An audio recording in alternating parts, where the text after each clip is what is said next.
자, 오늘은 전도서를 살펴보도록 하겠습니다.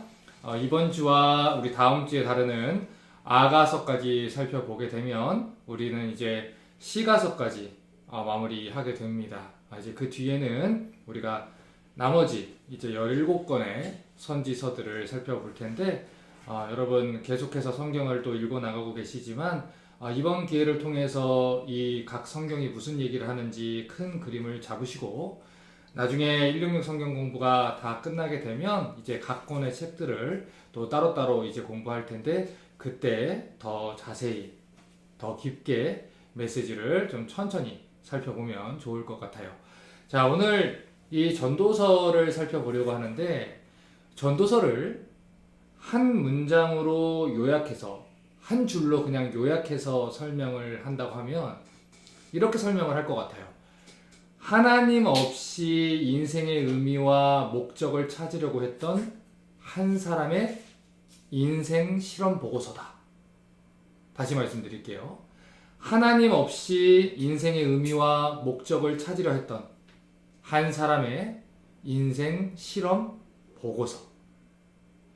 이 전도서라는 책은 우리가 왜 사는지, 인생의 궁극적인 목적은 무엇이고 지금 내가 하고 있는 일들이 나에게 어떤 의미가 있는지 이런 인생의 문제들에 대해서 답변을 해주는 아주 중요한 책이다라고 할 수가 있습니다.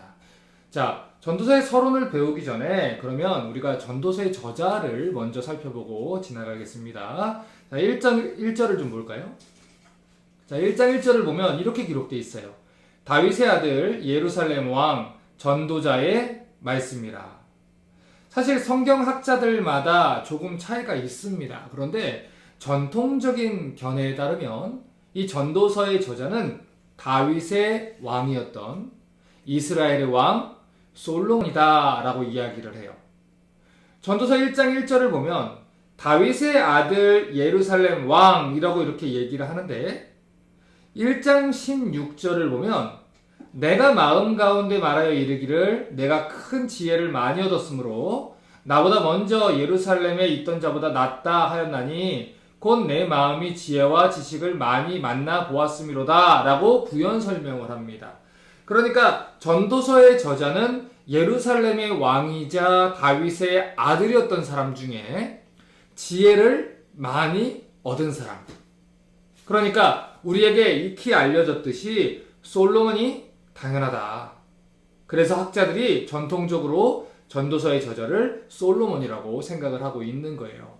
물론 성경학자들 가운데 솔로몬이 자기를 이스라엘 왕이라고 표현을 했지 예루살렘 왕이라고는 표현 안 했다. 이런 주장을 하는 사람들도 있지만 여러 가지 이 문맥에 나오는 이야기들이나 이 전도서에 나오는 여러 가지 특성들을 생각을 해볼 때 우리 전통적으로는 다윗의 아들 솔로몬이 이것을 기록하지 않았을까라고 일반적으로 전해져요.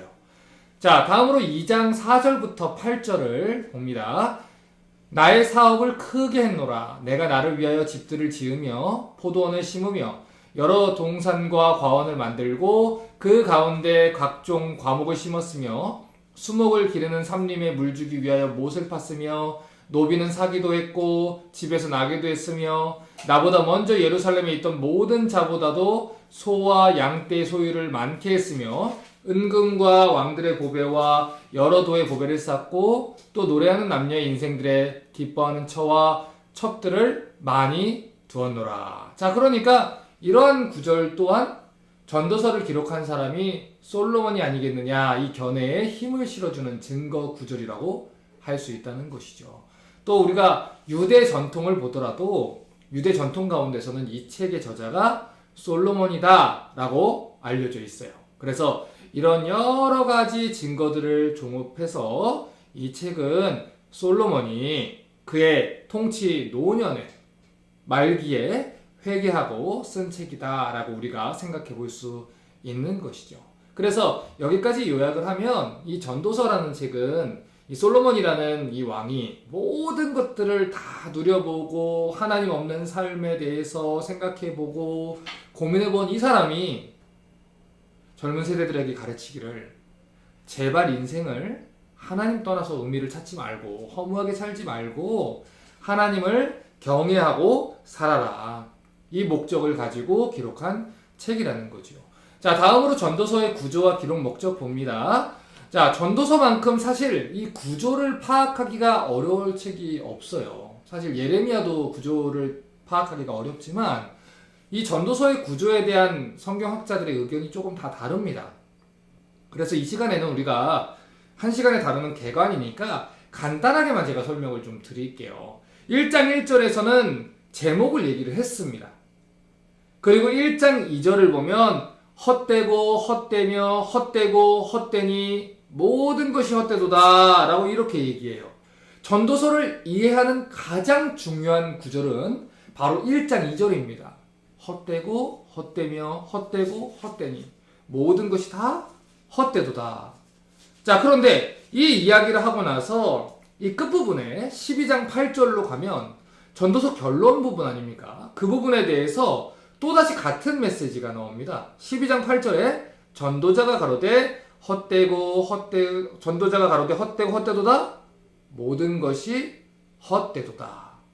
자, 그러니까 1장 2절하고 12장 8절 이 두 구절이 같은 메시지를 지금 전한다는 거고, 이 안에 이 전도자가 솔로몬이 젊은 이 세대들을 가르치기 위한 교훈들을 이렇게 넣어놨다는 것입니다. 그러니까 이런 구조를 우리가 샌드위치 구조라고 해요. 샌드위치 보면 이렇게 빵이 위에 있고 아래에 있고 이렇게 재료들을 감싸지 않습니까? 그런 것처럼 샌드위치 구조로 앞과 뒤에 같은 내용을 가지고 이렇게 중간을 눌러놓은 것 같이 구조를 가지고 있어요. 자, 그러면 이런 구조를 통해서 이 솔로몬이 강조하고자 하는 내용이 뭡니까? 첫 번째, 인생은 무상하다라는 거예요. 방금 전에 말했듯이 1장 2절하고 12장 8절에서 솔로몬이 뭐라 했냐면 헛되고 헛되도다 모든 것이 헛되도다. 하나님을 떠난 모든 시도가 헛된 것이다. 이렇게 얘기를 하죠. 그리고 두 번째는 하나님을 경외하고 하나님께 순종해라. 이게 인생의 가장 되는 목적이다. 이렇게 얘기를 하는 거죠. 이 두 가지를 얘기하는 거예요. 하나님 떠난 인생은 무의미하고, 그렇기 때문에 하나님을 경외하고 하나님께 순종하는 것이 우리 인생의 가장 큰 의미다. 삶의 목적이다. 그러니까 요즘 우리 젊은 세대들이 많이 이런 존재론적인 질문을 하지 않습니까? 나는 왜 사는가? 나는 무엇을 위해서 사는가? 나는 왜 태어났을까? 나는 지금 이렇게 하는 의미가 뭐가 있을까? 내가 하는 의미가 뭐가 있을까? 그 얘기를, 그 질문에 답변하는 게 이 전도서라는 거예요. 그래서 가장 그 궁극적인 답변은 결국엔 너의 모든 인생은 누구에게서만 의미가 있다고요? 하나님 안에서만 의미가 있다. 그러니까 이 땅의 것들에 소망 두지 말고 하나님이 너를 지으시고 너에게 계획 세우시고 너를 빚어가시고 너에게 영광을 받으시기를 원하는 삶의 그 목적대로 디자인하신 그대로 하나님 경외하면서 살아라. 괜히 너 위해서 네가 원하는 대로 즐겨보겠다고 기뻐하겠다고 내 인생 내 거라고 그렇게 살아봐야 헛되니까 허무함밖에 없으니까 하나님, 너를 지으신 그 하나님께 경외하고 순종하면서 살아라. 이것을 얘기를 하는 것이죠. 우리 전도서의 결론 부분인 12장 13절부터 14절을 보면요. 그래서 이렇게 말해요. 일의 결국을 다 들었으니 하나님을 경외하고 그 명령을 지킬지어다. 이것이 사람의 본분이니라. 하나님은 모든 행위와 모든 은밀한 일을 선악간에 심판하시리라. 자, 결국에 이 전도자가 얘기하는 게 뭡니까? 내가 세상 살면서 해보고 싶은 거 다 해봤고, 해보면 행복할 것 같은 거 다 해봤고, 해서는 안 된다고 생각하는 것도 다 해봤고 했다는 거예요. 그런데 다 해보고 나니까 허무하더라. 이거예요. 내 눈에 좋은 대로 내 마음 가는 대로 살아왔는데 하나님 앞에서 후회할 인생만 만들었고 후회할 순간들만 기억들만 만들었다는 것이죠. 그러니까 전도서가 이야기하는 건 하나님 없는 인생은 헛된 일이다. 하나님만이 인생에 의미를 줄 수 있고 인생에 참된 목적을 줄 수 있고 삶과 죽음과 삶의 의미의 모든 수수께끼와 문제는 하나님에게서만 답이 올 수 있으니까 헛된 것들을 다 내려놓고 어서 하나님께 나와라, 이 얘기를 하는 거예요. 여러분, 전도서가 이야기하는 하나님은 창조주이시자 심판주의 모습으로 등장을 합니다. 그분이 우리를 창조하셨고 그분이 우리에게 인생이라는 시간을 주셨다는 거예요. 그분이 우리의 인생에 대해서 계획을 가지고 계시기 때문에 내 인생의 바른 목적과 의미를 알고 살아가기 위해선 하나님 앞에 나와야 한다는 것이죠. 예를 들어서 저희 남자분들은 그런 거를 참 많이 하는 것 같아요. 이제 미국에 와서 제가 우리 가구를 사게 되면 여기 아이케아라는 데를 많이 가죠. 가서 이제 조립식 가구 아닙니까? 그런데 이 남자분들의 특징이 뭐냐면 설명서를 잘 안 봐요. 그러니까 저도 그래요. 일단 해요. 그거 모르겠어요. 왜 그렇게 안 보는지 모르겠는데 안 봐요. 이게 뭐 자존심인 건지 나와의 싸움인 건지 모르겠는데 안 보고 막 설명서를 안 보고 조립하다가 뭐가 하나 빠져서 나사가 2개 남아있는데 뭐 사용하는 데는 문제 없어 이러면서 그냥 아내한테 큰 소리하고 갖다 놓고, 혹은 뭐 있어야 되는 곳에 서랍이 안 들어가고 아래 들어간다든지, 그래가지고 그 원래 기능을 잘 모른다든지 뭐 그런 일이 있습니다. 뭐 실제로 저 같은 경우는 예전에 이제 외장 그 배터리를 하나 샀는데 그 배터리에 플래시 기능이 있는 거를 산지 2년 만에 알았어요. 그러니까 저를 아는 사람들은 다 뭐 그러려니 하시겠지만 이게 설명서를 모르니까 거기에 있는 기능을 잘 모르는 거고 그것의 진짜 의미대로 사용을 못하는 것이죠. 그러니까 우리가 인생에 무슨 의미가 있느냐, 내가 왜 이렇게 살아야 될까, 어떻게 살아야 될까, 내가 이 직업을 갖는 게 무슨 의미가 있고, 내가 공부하는 건 무슨 의미가 있고, 내가 삶을 살아가는 건 무슨 의미가 있고, 가정은 나에게 어떤 의미가 있고, 직장에서 일하는 건 어떤 의미가 있고, 이 모든 것들의 의미와 수수께끼는 누구 안에서만 답을 찾을 수 있다고요? 하나님에게서만 찾을 수 있다는 거예요. 왜요? 누가 나를 만들었어요? 하나님이 만들었기 때문에. 자, 질문 드릴게요. 여러분을 가장 잘 아는 사람이 누구죠? 자, 질문을 이렇게 드리면 안 되겠네요. 여러분을 가장 잘 아는 존재가 누구죠? 하나님입니다. 나보다 나를 훨씬 더 잘 아시는 분이 하나님이에요. 왜냐하면 그분이 나를 지었고 계획하셨고 만드셨기 때문에, 그리고 지금까지 이끄신 분이 하나님이기 때문에 나보다 나를 훨씬 잘 아시는 분이 하나님이세요. 내가 뭘 잘하는지, 무엇을 잘하는지, 무엇을 예민한지, 무엇을 더 힘들어하는지 나보다 훨씬 더 잘하는 분이 하나님이라는 것입니다. 그러니까 우리가 이 모든 것의 의미와 목적과 그런 방향들을 알려면 결국엔 누구한테 가야 된다는 거예요? 하나님한테 가야 된다는 것이죠. 그래서 이 전도서의 기자가 이렇게 얘기를 하는 거예요. 시간 낭비하지 말아라, 이 얘기하는 겁니다, 사실. 예전에 그런 얘기 하잖아요. 이제 이 엄마 아빠들 말 들으면, 부모님 말 들으면 자다가도 떡 생긴다고.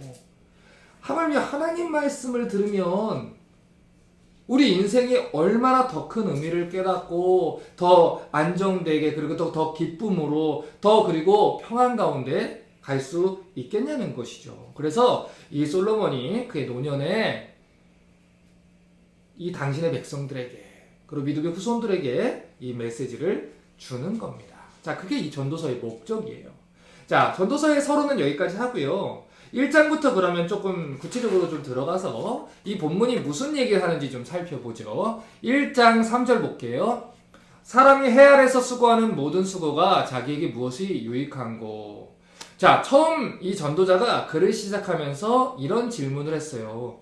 사람이 인생을 살면서 수고하는 모든 수고가 무슨 의미가 있느냐. 쉽게 말해서 나 왜 살지? 이거예요. 우리는 왜 사는가? 이런 근원적인 질문을 했다는 거죠. 즐거움을 위해서 사는 걸까? 쾌락을 위해서 사는 걸까? 한 번 사는 인생, 정말 욜로라는 이 슬로건을 가지고 후회 없이 즐기며 살아가야 하는 걸까? 이러한 질문을 가지고 이 전도자가 인생에서 해보고 싶은 걸 다 해봤다는 겁니다. 어지간하죠, 사실 그것도. 다 해봤다는 거예요, 그거를. 그래서 이 사람이 내린 결론이 뭐냐면 1장 2절에 전도자가 가로되 헛되고 헛되며 헛되고 헛되니 모든 것이 헛되도다. 그가 해보고 내린 결론이 이거예요. 모든 것이 헛되다. 아무런 목적을 찾을 수 없었다. 그 모든 게 의미가 없더라. 자, 그렇게 해서 이 12장 8절까지 내용을 가면서 증명을 해 나가는 거예요. 내가 이것도 해봤고 저것도 해봤고 저것도 해봤고 이것도 해봤는데 다 의미 없더라. 그리고 12장 8절에 거봐. 내 말 맞지? 내가 앞에서 허무하다고 했잖아. 허무해. 하나님 없이 여호와 떠난 삶은 헛되다.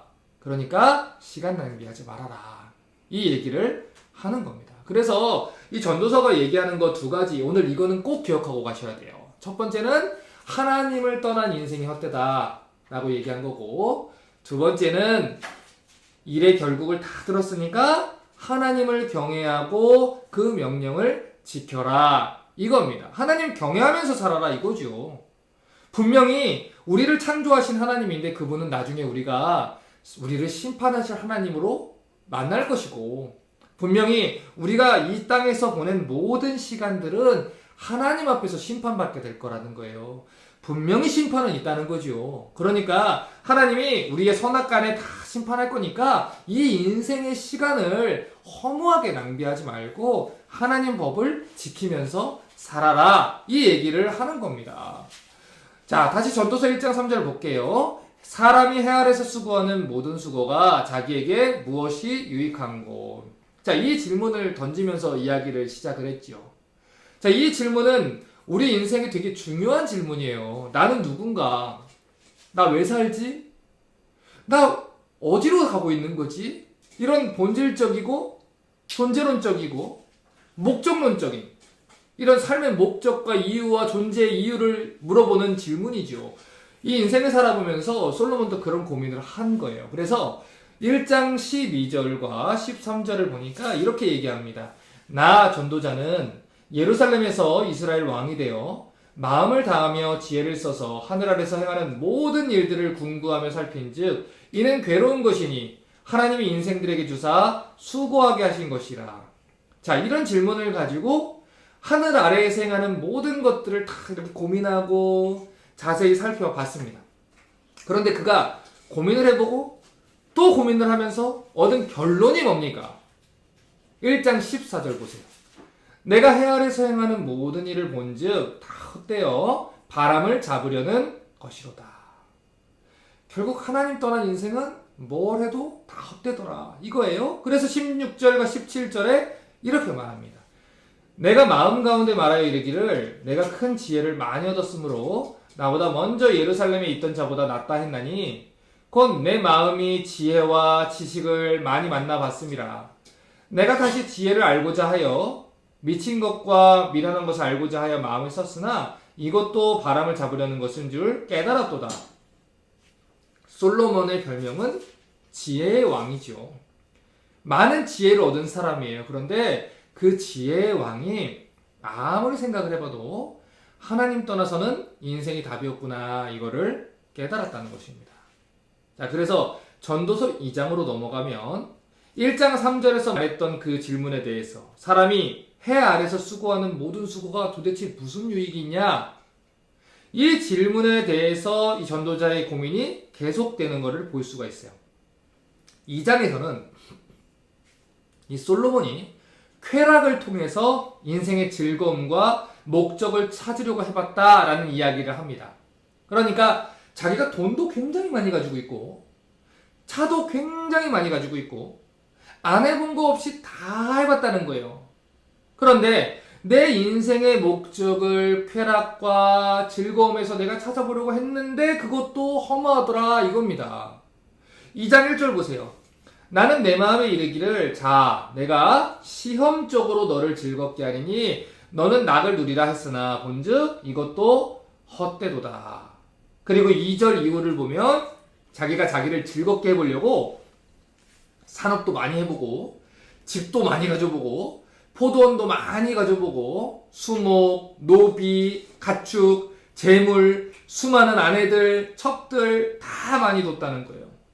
술도 많이 먹어보고 할 수 있는 건 그냥 즐길 수 있는 건 다 해봤다 이 얘기입니다. 그래서 얻은 결론을 2장 10절과 11절에 이렇게 기록해놨어요. 무엇이든지 내 눈이 원하는 것을 내가 금하지 아니하며 무엇이든지 내 마음이 즐거워하는 것을 내가 막지 아니했으니 이는 나의 모든 수고를 내 마음이 기뻐했음이라. 이것이 나의 모든 수고로 말미암아 얻은 분복이로다. 그 후에 본즉 내 손으로 한 모든 일과 수고한 모든 수고가 다 헛되어 바람을 잡으려는 것이며 해 아래서 무익한 것이로다. 자, 결국 뭔 얘기하는 겁니까? 내가 다 해봤는데 그것들이 자기에게 즐거움을 줄 수 없더라. 다 헛되더라. 사람들이 누리고 싶어하고 즐기고 싶어하는 거 다 해봤는데 만족을 주지 못하더라. 자, 그래서요, 여러분 전도서 2장을 보면요, 6번이나 반복되는 표현이 있습니다. 무슨 표현일까요? 해 아래라는 표현입니다. 그러니까 모든 인생들이 행하는 모든 일들을 포함한 거죠. 또 헛되다라는 말이 6번이나 또 나와요. 그러니까 우리가 인생을 살면서 해 아래에서 우리가 쾌락을 추구하고 무언가를 막 소유하고 가지고 즐거움을 찾으려는 모든 시도가 다 헛되다라고 이야기를 한다는 것이죠. 그런데 그런 이야기를 한 뒤에 2장 24절부터 3장까지의 내용을 보면요, 하나님이라는 이름이 12번이나 나와요. 왜 그럴까요? 이 전도자가 굉장히 똑똑한 사람이에요. 이걸 괜히 기록한 게 아닙니다. 왜요? 이전에는 하나님 아닌 다른 것들의 눈을 이렇게 돌렸다는 얘기를 반복해서 하지 않습니까? 헛되다라는 걸 그래서 반복해서 얘기하잖아요. 그런데 3장으로 넘어가면 그 솔로몬이 독자들의 눈을 하나님에게로 돌리고 있는 거예요. 그래서 반복적으로 2장 24절부터 3장까지 하나님이란 말을 하나님을 12번이나 얘기를 해요. 그래서 앞에서는 자기가 쌓아오고 즐겼던 모든 게 헛되다, 이걸 반복해서 말하고, 3장에서는 하나님의 이름을 반복하면서 하나님에게만 인생의 답이 있다, 이걸 얘기를 하는 거죠. 결국에는 이 전도서는요, 이 대조되는 구조를 가지고 계속 얘기를 끄집어 나가요. 하나님을 경외하며 사는 사람하고 하나님 없이 사는 사람하고 이걸 대조시키면서 하나님 안에 사는 사람은 삶의 의미가 있고 그 목적을 찾고 그 가운데서 하나님 앞에서 언젠가 주님 보실 날을 대비하면서 사는 사람이지만, 하나님 없이 사는 사람들은 결국 모두 다 헛된 것을 쫓아 살더라. 이걸 보여주는데 목적이 있습니다. 자, 2장 21절부터 23절을 좀 볼게요. 어떤 사람은 그 지혜와 지식과 재주를 써서 수고했어도 그 얻은 것을 수고하지 아니한 자에게 업으로 끼치리니 이것도 헛된 것이라. 큰 해로다. 사람이 해 아래서 수고하는 모든 수고와 마음에 애쓰는 것으로 소득이 무엇이랴? 일평생에 근심하며 수고하는 것이 슬픔뿐이라. 그 마음이 밤에도 쉬지 못하나니 이것도 헛되도다. 그러니까 아무리 이 땅에서 모으고 살아도 본인이 그냥 누리지도 못하고 70, 80, 90까지 그 돈을 더 모으려고, 더 지키려고 쉬지도 못하고 평생 돈만 벌고 일만 하다가 자기는 다 써보지도 못하고 물려주고 그냥 자기는 간다는 거죠. 그런데 이 일이 허무하다는 거예요. 자기가 번 돈을 다른 사람이 쓴다는 것이죠. 여러분, 그러니까 이 전도서의 기자가 얘기하는 거를 우리말로 쉽게 말하면 이런 내용이에요.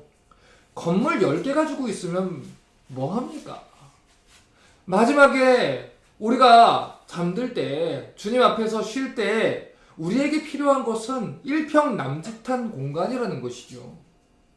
몇십억을 가지고 있으면 뭐 하냐는 거예요. 어차피 죽으면 가지고 갈 수 있는 게 없다는 것이죠. 여러분 생각해 보세요. 우리 중에 누가 자기가 죽을 날을 알고 있는 사람들이 있습니까? 아무도 없어요. 우리 인생을 내가 계획하고 나는 언제 죽을 거야 라고 계획하는 사람은 없습니다. 내가 언제, 어디에서, 어떤 방식으로 죽음을 맞이할 테니까 내가 그걸 위해서 지금부터 몇 살까지 뭐하고 몇 살까지 뭐하고 대비해 봐야 그거는 우리 손에 있는 게 아니라는 거예요. 예전에 우리 어떤 성도분하고 제가 얘기를 하다가 이 코로나 사태가 너무 어렵고 또 힘들고 또 일터에서 나가서 일하시는 게 또 두렵고 그렇지 않습니까? 그래서 제가 같이 대화하다가 그런 말씀을 좀 드렸어요. 우리가 코로나에 걸려서 그걸로 인하여 병들고 죽게 될지, 아니면 우리가 나갔다가 오늘 뭐 교통사고로 죽게 될지, 아니면 어디서 무언가가 떨어져서 죽게 될지, 혹은 잠자다 일어났는데 내가 눈을 뜨지 않을지 우리는 모른다는 것이죠. 그러니까 우리의 모든 생은 하나님 손에 달려 있으니까 그것들을 막 두려워하기보다는 하나님을 경외하면서 하루하루의 의미를 가지고 사는 것이 훨씬 더 중요하다는 거예요. 예수님께서 이 지난주에도 제가 얘기를 했던 것 같은데, 예수님께서 이제 그런 얘기를 하시잖아요. 이 양과 염소 비유 얘기하시고, 내가 줄였을 때 너희가 나를 먹게 했고, 내가 목마를 때 너희가 나를 마시우게 했고, 내가 옥에 갇혔을 때 너희가 나를 돌아봤다. 언제 그랬습니까? 이 형제 중에 가장 지극히 작은 자한테 한 게 나한테 한 것이다. 내가 너희에게 말하노니 이 천국에서는 이 제자의 이름으로 냉수 한 그릇 갖다 준 것도 결탄코 상을 잃지 않으리라. 자, 보세요. 냉수 한 사발을 갖다 준 것도 상을 잃지 않는다고 한다면, 우리가 이 땅에 살아가는 가운데 예수의 이름으로, 제자의 이름으로 우리가 무언가를 가지고 쓰고 누리고 우리가 어떤 것들을 쌓아놓고 사람들이 혈안이 되는 게 아니라, 그걸 가지고 사람들과 나누고 죽을 사람을 살리고 힘든 자들을 돌아보고 세우며 했던 모든 것들에 대한 그 칭찬이 얼마나 크겠는지 생각하라는 거예요. 지금 삼국주의를 얘기를 하는 게 아니에요. 조건부 신앙으로 그거에서 내가 하나님 이거 줬으니까 하나님 이만큼 갚아줘야 돼요, 이 얘기를 하는 게 아닙니다. 분명한 건 예수님께서 제자의 이름으로 주신 것에 대해 상이 있다면, 우리는요 썩어 없어질 것에 대해서 내가 쓰지도 못할 것을 쌓아두고 사는 게 아니라, 우리가 지금 가지고 있는 재물과 시간과 인생과 이 모든 시간들을 하나님을 기쁘시게 하기 위해서 사용을 한다는 것입니다. 해야 한다는 것이죠. 그것이 의미가 있다는 거예요. 지금 그 얘기를 하는 겁니다. 그래서 3장을 보면요, 3장의 주제가 때예요. 때. 자, 때. 그 때라는 거죠. 자, 3장 1절을 보면요, 천하의 범사가 기한이 있고 모든 목적이 이를 때가 있나니, 이렇게 얘기를 해요. 우리 어른들 그런 얘기 하시죠. 학생은 공부할 때가 있다고. 공부는 젊을 때 하는 거다. 이렇게 얘기를 하시죠. 왜 그런 얘기를 하세요? 살아보시니까 젊을 때 가장 에너지 있고 머리도 잘 돌아가니까 그때 공부를 해야 이 뒤에 인생들이 좀 쉽더라. 이거를 경험으로 아셨기 때문에 그 얘기를 하는 거죠. 때가 있다는 거예요.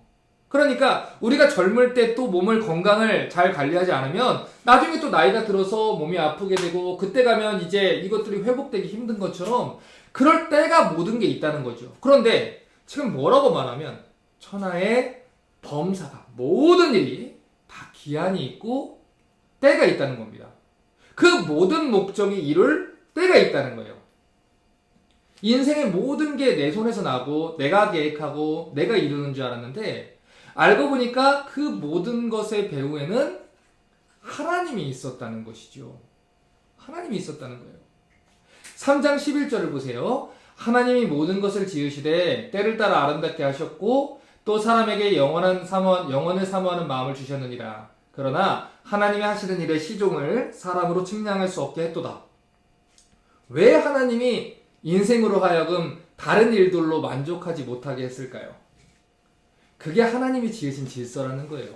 왜냐면 인간은요, 기본적으로 이 본향을 사모하는 마음을 가지고 태어났어요. 영원을 사모하는 마음을 가지고 태어났기 때문에 이 인생은 하나님 아니면 채울 수 없는 공간이 있다는 겁니다. 하나님 없이는 허무함을 느낄 수밖에 없도록 지음받았다는 거예요. 그렇지 않으면 왜 재벌들이 목숨을 끊고 자살을 하겠어요? 왜 모든 것을 다 이룬 것 같은 그런 가수나 연예인들이, 그 정점에 있는 사람들이 다 이루어서 우리 눈에는 되게 행복한 것 같은데 그 사람들이 왜 허무함을 느끼고 목숨을 끊은 일들이 벌어지냐는 것이죠. 우리 인생은요, 기본적으로 하나님이 만든 이 인생은 아무리 무언가를 쌓아도 하나님이 아니면 채울 수 없는 그 공간이 여기 있습니다. 그 이유가 뭐냐면 인생의 주인이 내가 아니라 하나님이라는 것을 깨우쳐주기 위함이라는 거예요. 그걸 보면서 하나님을 찾고 영혼을 사모하게 하고 하나님을 바라보고 구하게 한다는 것이죠. 또한 모든 인생의 때와 시기를 인간으로 측량할 수 없게 했다고 얘기했습니다. 그러니까 아무리 우리가 대비를 해도요, 우리가 대비를 해도 하나님이 물어버리시면요, 그거는 막을 수가 없어요. 아무리 인간이 과학이 발전을 하고 우리가 여러 가지들을 대비하고 해도 하나님이 물어버리시면 그 모든 것들은 우리의 그 대비책에서는 아무 소용이 없습니다. 그걸 인식하고 살라는 거예요. 창조주이신 하나님을, 심판주이신 하나님을 경외하게 만드셨다는 것이죠. 3장 14절을 보십시오. 무릇 하나님의 행하시는 것은 영원히 있을 것이라. 더할 수도 없고 덜할 수도 없나니 하나님이 이같이 행하심은 사람으로 그 앞에 경외하게 하려 하심인 줄 내가 알았도다. 왜 하나님이 이렇게 했습니까? 인생으로 하여금 하나님을 경외하기 위함이라는 것입니다. 그러니까요, 여러분, 이 코로나 바이러스 사태로 우리가 한 1년 정도로 이렇게 힘들어하지 않습니까? 근데 이 부분에 대해서 우리가 반드시 알고 가야 되는 게 있어요. 우리가 정말 하나님이 아니면, 하나님이 지켜주시지 않으면, 하나님이 우리를 회복시켜 주시지 않으면 우리에게 소망이 없구나. 이걸 보고 배우라는 것입니다. 그걸 배우고 하나님을 의지하고 하나님께 돌아가고 하나님을 찾고 하나님으로 다시 회복하기를 하나님이 원한다는 거예요. 그래서 하나님께서는 때로는 우리 인생으로 할 수 없는 것들, 정말 기도밖에 할 수 없는 그런 상황으로 때로는 우리를 몰아가신다는 것이죠. 그래서 여러분, 혹시라도 인생 가운데서 내가 정말 내 힘으로 안 된다, 정말 왜 내가 이렇게까지 힘든 순간에 왔을까 하는 분들은요, 여러분 기도하셔야 돼요. 하나님을 찾으셔야 돼요. 하나님이 이유 없이 행하시지 않으세요. 그 가운데서 하나님, 이 일을 통해서 내가 배울 거 배우게 해주시고, 무엇보다 하나님을 하나님으로 인정하게 해주시고 하나님을 경외하는 인생 되게 하시옵소서. 모든 게 다 하나님의 손에 있음을 믿고 하나님이 나를 가장 사랑하는 아버지임을 믿습니다. 그러니까 내가 이거를 감사함으로 견디겠습니다. 하나님, 언젠가 시간이 지나서 이걸 돌아봤을 때 하나님이 하셨다라는 고백을 내가 하게 하시옵소서. 그것을 놓고 여러분 매일같이 기도하게 되는 것이죠. 해야 하는 것이고요.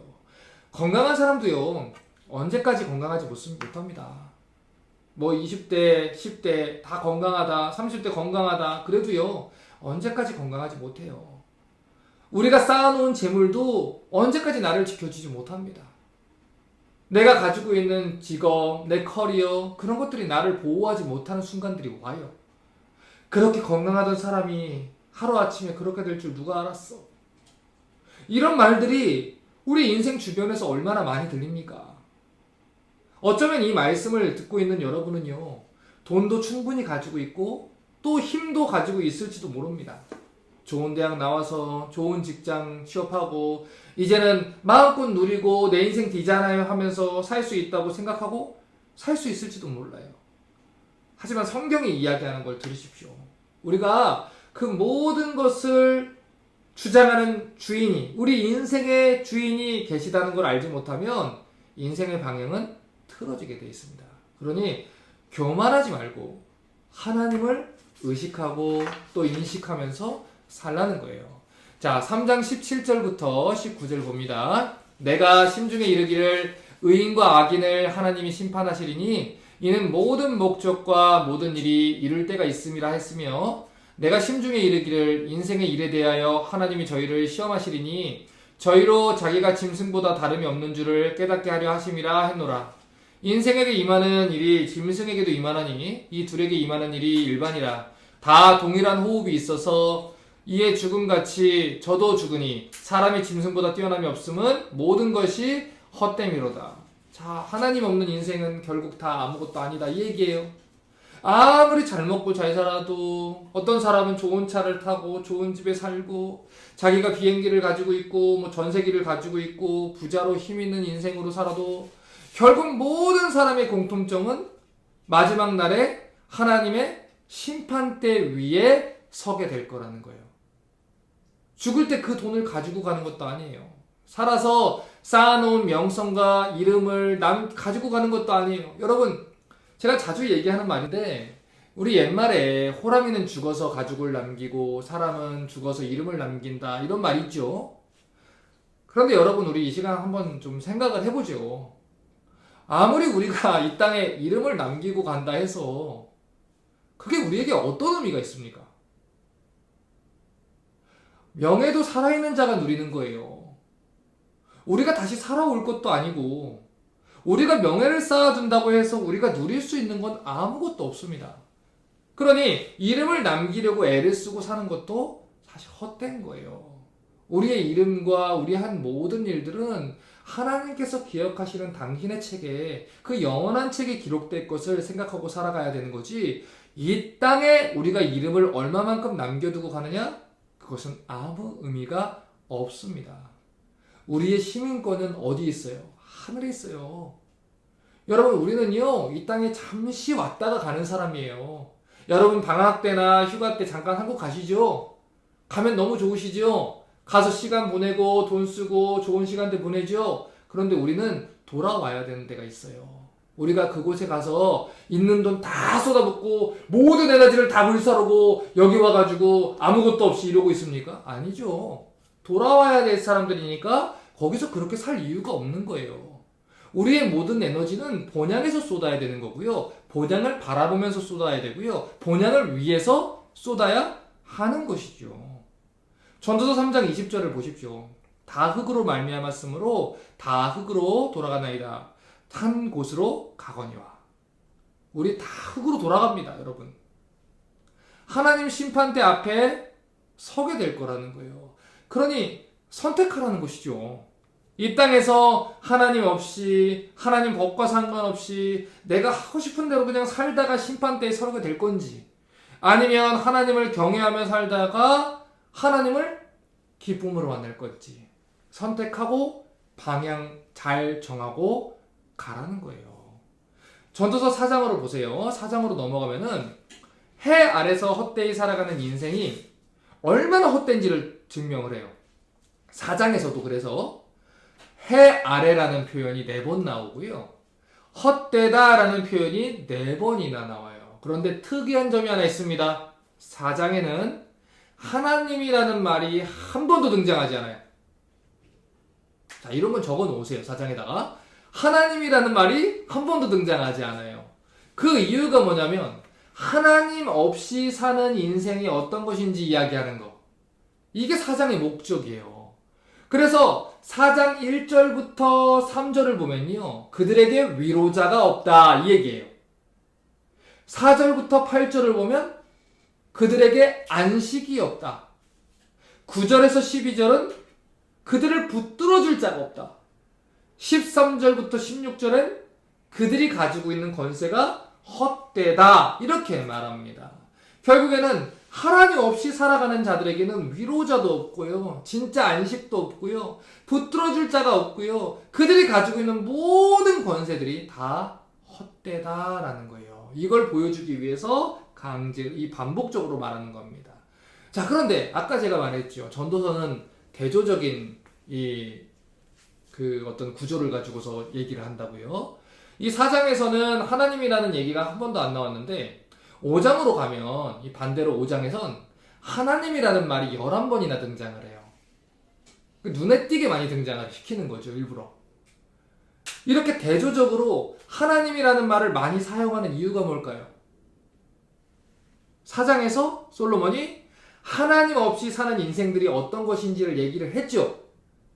그러니까 5장에서는 그와 대비되는 교훈을 주는 거예요. 그러니까 시편 1편에서 복 있는 사람은 악인은 이렇게 해서 대조시킨 것처럼 4장과 5장이 이렇게 대조되는 교훈을 주는 겁니다. 그래서 5장 7절을 보면 이런 말을 해요. 꿈이 많으면 헛된 것이 많고 말이 많아도 그러하니 오직 너는 하나님을 경외할지니라. 결국 5장은 말하는 게 뭐예요? 하나님 떠나서 살지 말아라. 하나님 경외해라. 하나님 두려운 줄 알아라. 그렇게 살라는 것이죠. 6장으로 넘어가면 조금 더 강경하게 말을 하는데 하나님 없는 인생이 헛되다는 것을 또 얘기해요. 그래서 6장도 헛되다라는 표현이 5번이나 나옵니다. 6장 1절과 2절 볼게요. 내가 해 아래서 한 가지 패단 있는 것을 봤나니 이는 사람에게 중한 것이라. 어떤 사람은 그 심령의 모든 소원에 부족함이 없어 재물과 부여와 존귀를 하나님께 받았으나 능히 누리게 하심을 얻지 못했으므로 다른 사람이 누리나니 이것도 헛되어 악한 병이로다. 아무리 우리가 많은 재물과 힘을 가져도요, 하나님이 허락하시지 않으면 헛되다. 6장 7절에 사람의 수고는 다 그 입을 위함이나 그 식욕은 차지 아니하느니라. 이 말이 무슨 말일까요? 인간의 욕심이 끝이 없다는 거예요. 그런데 아무리 인간이 욕심 가지고 바란다고 해도 하나님이 허락하지 않으면 그것 또한 헛되다. 이 얘기입니다. 7장 13절과 14절입니다. 하나님이 행하시는 일을 보라. 하나님이 굳게 하신 것을 누가 능히 굳게 하겠느냐. 형통한 날에는 기뻐하고 공고한 날에는 생각하라. 하나님이 이 두 가지를 병행하게 하사 사람으로 그 장래 일을 능히 헤아려 알지 못하게 하셨느니라. 자, 보세요. 지금 전도서의 기자도 얘기를 하죠. 하나님이 행하시는 건 우리가 막을 수도 없어요. 변하게 할 수도 없어요. 그게 하나님과 우리 사이의 갭이에요. 우리 차이예요. 창조주와 피조물 사이에.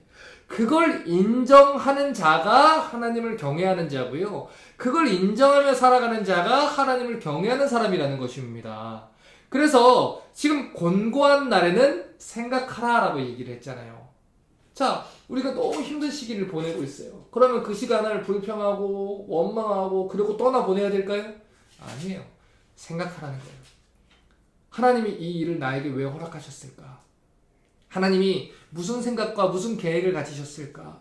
그것을 알기 위하여 성경을 펴고 하나님을 알아가고 또한 그 하나님의 뜻을 붙들기 위하여 또 같이 기도하면서 뜻을 구하는 거예요. 그래서 여러분, 공고한 날에는 생각하라고 했습니다. 이 말은 그냥 머리로만 가만히 생각하라는 게 아니에요. 하나님 뜻을 묵상하고요. 그 뜻을 올바르게 깨닫게 하기 위해서 또 여러분 기도하는 시간을 가져야 하는 거예요. 여러분, 그래서 이 하나님을 경외하는 사람들은요, 기도 시간이 자꾸 늘어날 수밖에 없어요. 여러분, 기도하셔야 돼요. 특별히 이렇게 코로나 시간이 길어질수록 사람을 안 만나지 않습니까? 그럼 뭐 하실 거예요? 기도해야죠. 하나님, 내가 이런 시간들을 겪습니다. 기도해야죠. 사람한테 전화해서 뜻 괜히 물어보지 마세요. 사람한테 전화해서 불평하고 원망하고 남욕하고 쏟아내고 내 신경질 다 낸다고 해서 문제 해결되는 거 아니에요. 언제 해결납니까? 기도할 때 해결이 나요. 기도할 때 하나님 뜻을 알고 하나님이 원하시는 그 하나님 마음을 알게 되는 거예요. 그래서 우리 여러분 기도하셔야 됩니다. 자, 8장을 또 보면 이 전도자가 이제 신정론 문제. 자, 욥기에서 다뤘었죠? 하나님의 통치하심. 이 관련된 문제에 대해서 얘기를 해요. 여러분, 우리가 하나님 앞에서 억울하다 이렇게 외치는 게 뭡니까? 우리가 예수를 믿었는데 정말 평생을 내가 예수만 생각하고 예수만 잘 믿으려고 내가 애를 썼는데 그럼에도 불구하고 이 땅에서 억울한 일 당하고 모함당하고 이상한 평가를 받고 사람들에게 나쁜 말 듣고 손해보고 살아야 되는 게 그게 억울한 거예요. 일평생 신실하게 예수 믿었어요. 한평생 하나님 경외하고 말씀대로 해보려고 손해보고 살았는데 저 악한 사람들은 시편 73편 말한 대로 병도 안 걸려요. 장수해. 그들의 자녀들도 잘 사는 것 같아. 근데 예수 믿는 사람들 요즘 보세요, 여러분. 평생 신실하게 사역했던 그 목사님들 그 노년을 보면 막 암이 3개씩 걸려가지고 그 가운데 고통스럽게 노년 맞이하시잖아요. 물론 이제 하나님 천국 소망이 있으시지만 그 몸이 암 3개씩 다시고서 그 병에 걸려서 그렇게 고통스러워 하시는 분들을 제가 여러 번 봤어요. 하나님 위해서 평생 산 사람들이 병 걸리고 손해보고 모함당하고 억울하게 사는데 하나님 모르는 저 사람들은 잘 먹고 잘 산다는 거, 거기 우리의 억울함이 있죠. 그러면 우리 마음에 어떤 마음 듭니까? 나도 저 사람들처럼 누릴 거 다 누리고 살고 싶다는 생각 들죠. 누릴 거 다 누리다가 십자가 강도처럼 마지막 순간에 회개하면 안 될까? 이 생각이 들죠. 여러분, 근데요, 왜 우리에게 그런 생각이 들까요?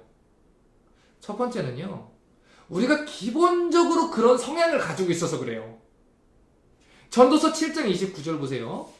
나의 깨달은 것이 이것이라. 곧 하나님이 사람을 정직하게 지었으나 사람은 많은 꾀를 낸 것이라. 자, 타락한 이후에 인간은 하나님을 떠나고 싶어하고 죄짓고 싶어하고 많은 꾀를 내고 싶어하는 성향을 가지게 됐어요.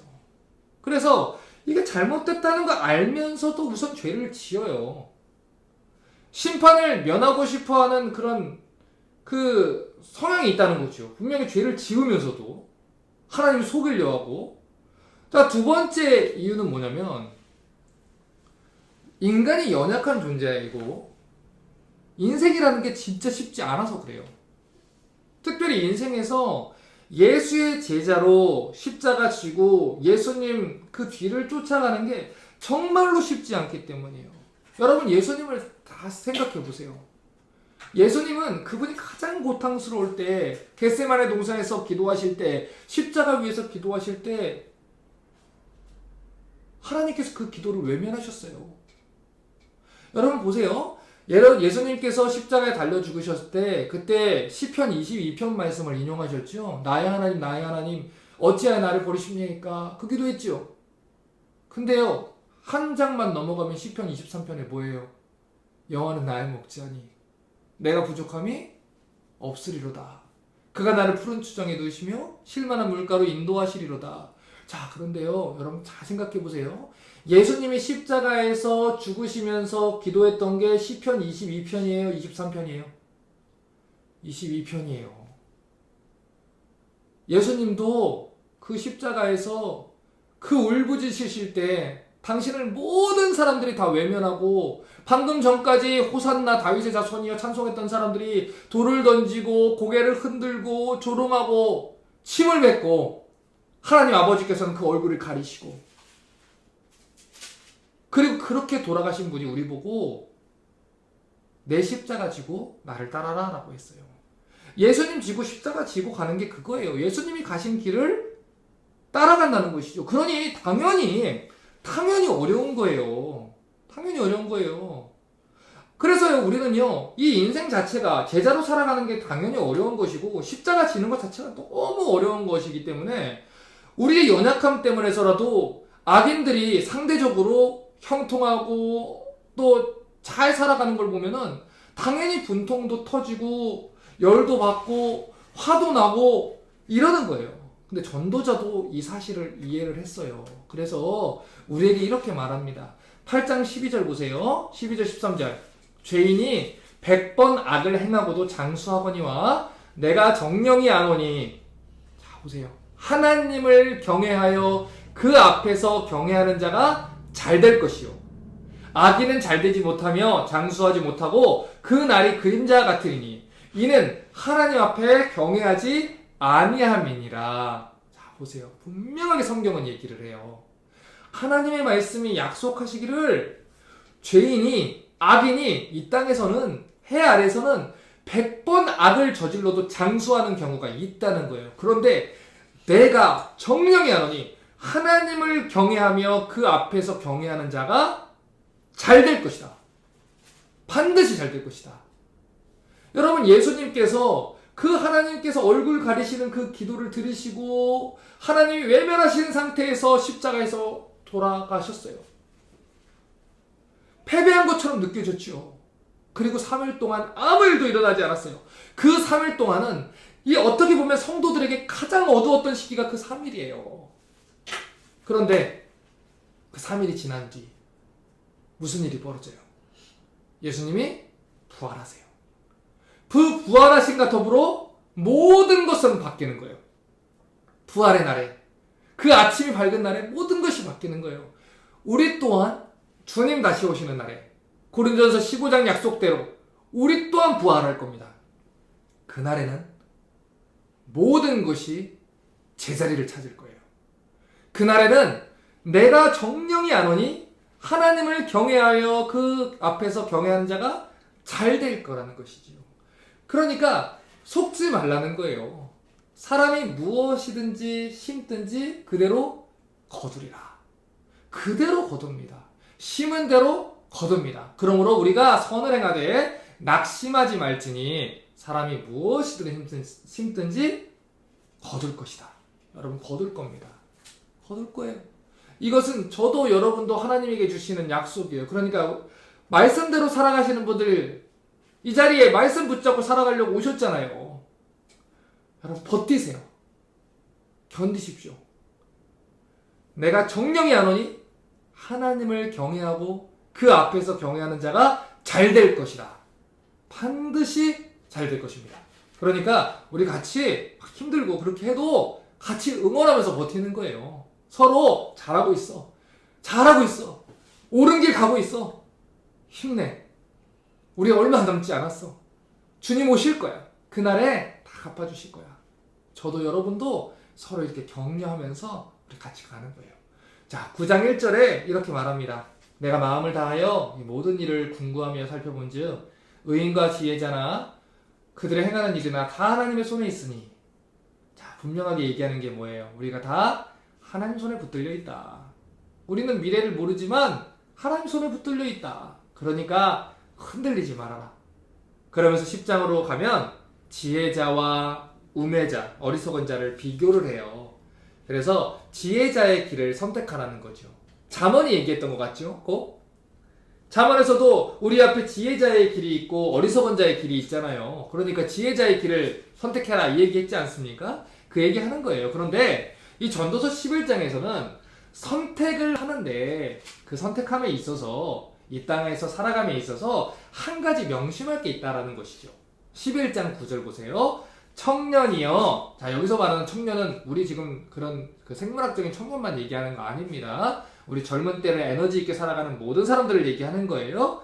내 어린 때를 즐거워하고 내 청년의 날을 마음에 기뻐하여 마음에 원하는 길과 내 눈이 보는 대로 다 쫓아 행하라. 그러나 하나님이 모든 일로 인하여 너를 심판하실 줄 알라. 자, 두 가지 길이 네 옆에 놓여 있으니까 네가 하고 싶은 대로 해보라는 거예요. 그런데 분명한 것은요, 하나님이 모든 일로 인해서 너를 심판하실 것은 잊지 말라는 것입니다.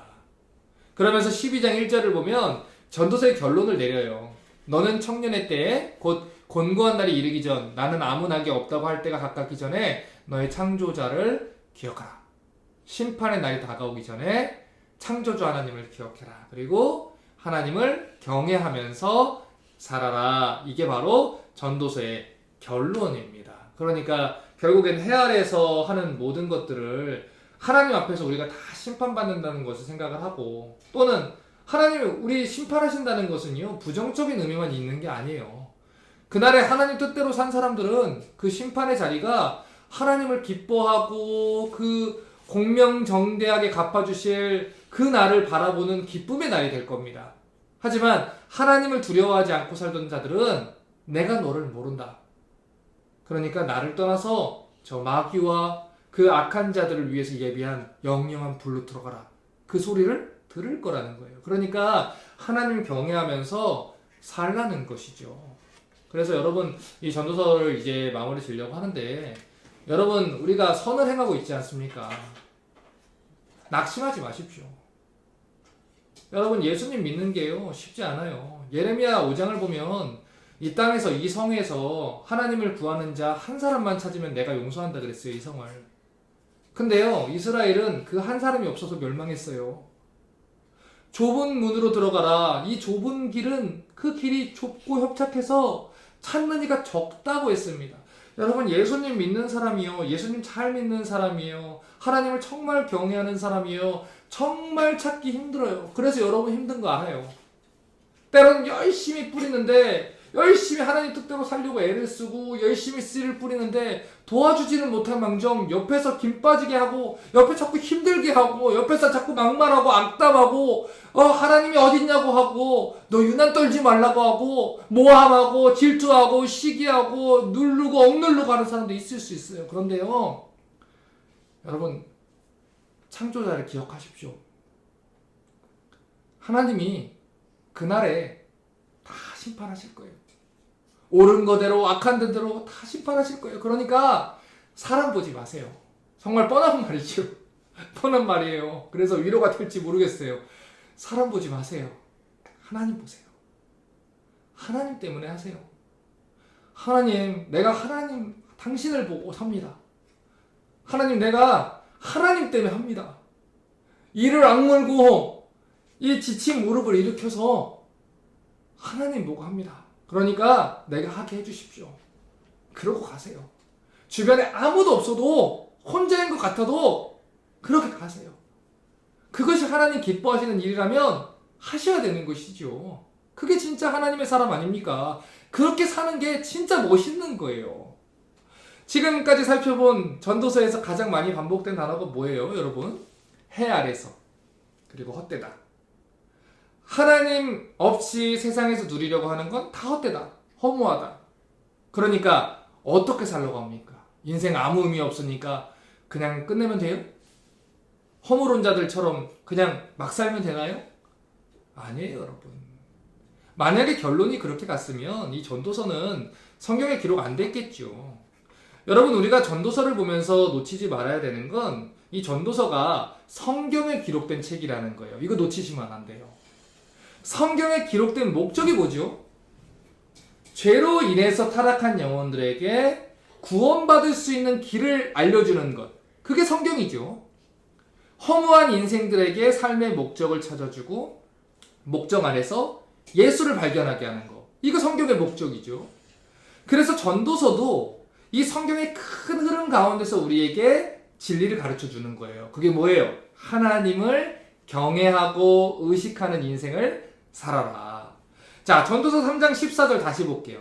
무릇 하나님이 행하시는 것은 영원히 있을 것이라. 더할 수도 없고 덜할 수도 없나니 하나님이 이같이 행하심은 사람으로 그 앞에서 경외하게 하려 하심을 내가 알았도다. 하나님이 우리 인생에 행하시는 모든 일이 무엇을 위해서 행하신대요? 하나님을 경외하게 하기 위함이라는 거예요. 5장 7절에 꿈이 많으면 헛된 것이 많고 말이 많아도 그러하니 오직 너는 하나님을 경외할지니라. 여기서도 뭐라 해요? 하나님을 경외하라는 거예요. 7장 18절에 너는 이것을 잡으며 저것을 놓지 마는 것이 좋으니 하나님을 경외하는 자는 이 모든 일에서 벗어날 것입니다. 모든 일의 대답은 하나님 경외하는 데 있다.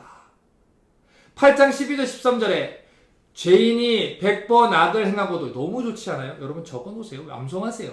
장수하거니와 내가 정령이 안오니 하나님을 경외하여 그 앞에서 경외하는 자가 잘 될 것이요 악인은 잘 되지 못하며 장수하지 못하고 그날이 그림자와 같으리니 이는 하나님 앞에 경외하지 아니함이니라.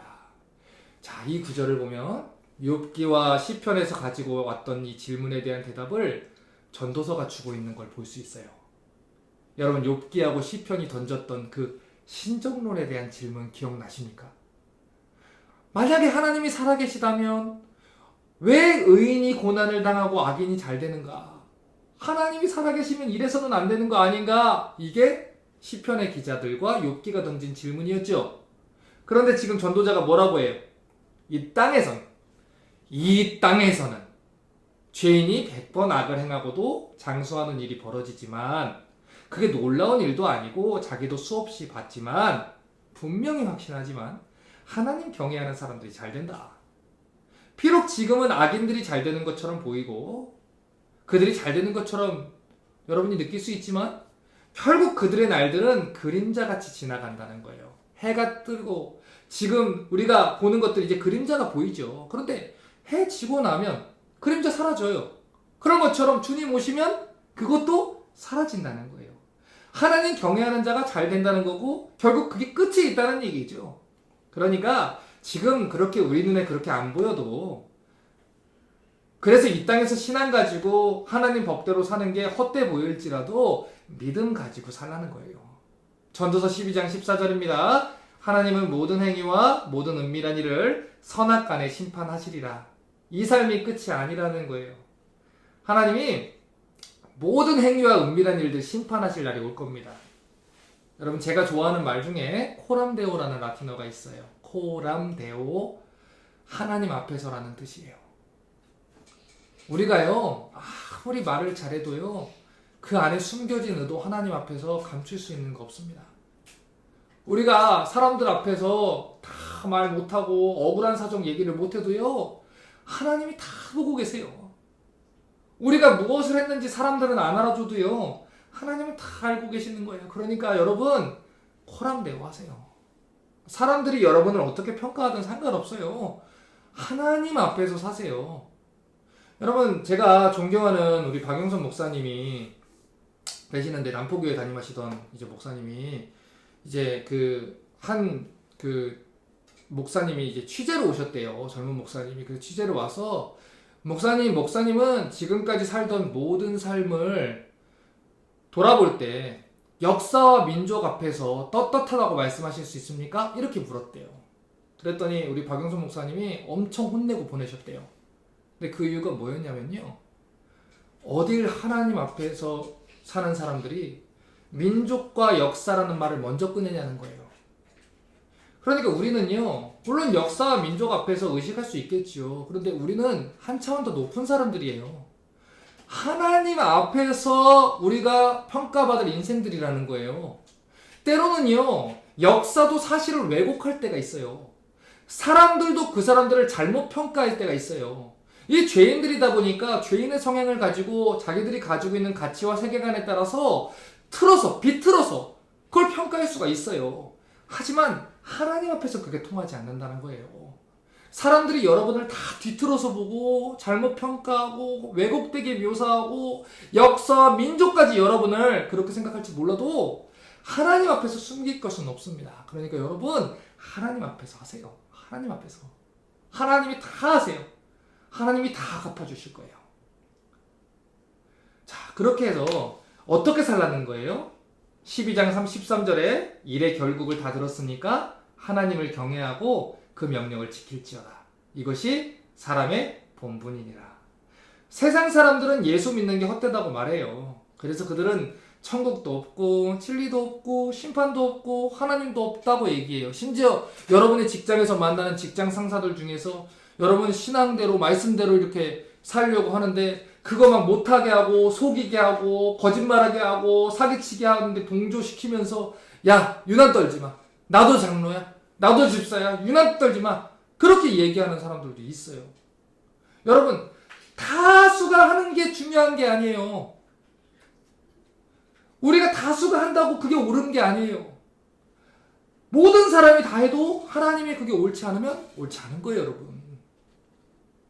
모든 것이 다 들리다 해도 하나님의 말씀이 그것이 옳다고 하면 그렇게 사셔야 되는 거예요. 우리의 기준은요, 하나님 말씀이에요. 여러분, 해석으로 말씀을 떼오려고 하지 마세요. 말씀이 먼저예요. 말씀을 있는 그대로 들으셔야 돼요. 순종하고 싶지 않고 내 욕구하고 부딪히니까 내가 원하는 건 받아들이고 내가 원하지 않는 것은 해석적으로 버려버리고 그렇게 해서는 안 돼요. 우리는 하나님 앞에서 신앙생활을 하는 겁니다. 하는 거예요. 그러니까 이 땅에서 사는 모든 것들이 어렵고 때로는 힘들고 교회를 조롱하고 성도를 조롱하는 날들이 있겠지만 분명한 것은 우리가 하나님 앞에서 심판날을 받을 날이 있다. 그날에 하나님 갚아줄 거다. 고린도전서 15장 보면 이제 부활에 대해서 얘기하지 않습니까? 그런데 바울이 이런 얘기를 해요. 만약에 부활이 없다면, 심판이 없다면 우리가 사는 게 헛되죠. 분명히 모든 게 헛되죠.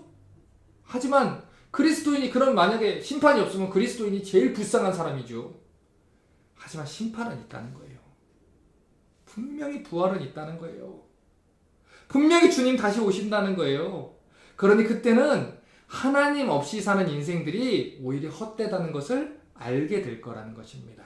그러니 흔들리지 말라는 거예요. 신앙 붙들고 사십시오. 그래서 여러분 마지막 날에 주님 보실 때 칭찬받으세요. 그 앞에 착하고 충성된 종아 소리 들으세요. 기쁨으로 서로 격려하면서 착하고 충성된 종아 그 생명의 면류관을 씌워주시는 주님을 만나세요. 요한계시록 22장 7절에 보라 내가 속히 오리니 이 책의 예언의 말씀을 지키는 자가 복이 있으리라 하더라. 하나님 말씀 지키는 자가 복이 있습니다. 그러니 말씀 지키며 사십시오. 요한계시록 22장 12절에 보라 내가 속히 오리니 내가 줄 상이 있어 각 사람에게 그의 일한 대로 갚아주리라. 하나님이 다 갚아주신대요. 이 땅에서 하나님을 위해서 행한 모든 것들 하나님이 일한 대로 갚아주실 거예요. 그러니 충성하라는 겁니다. 요한계시록 22장 20절 이것들을 증거하신 이가 가라사대 내가 진실로 속히 오리라 하시거늘 아멘 주 예수여 오시옵소서. 같은 장에서 3번이나 약속하셨죠? 내가 속히 오겠다고. 이 말씀을 듣고 요한이 뭐라고 했어요? 아멘 주 예수여 오시옵소서. 마라나타 주님 어서 오시옵소서.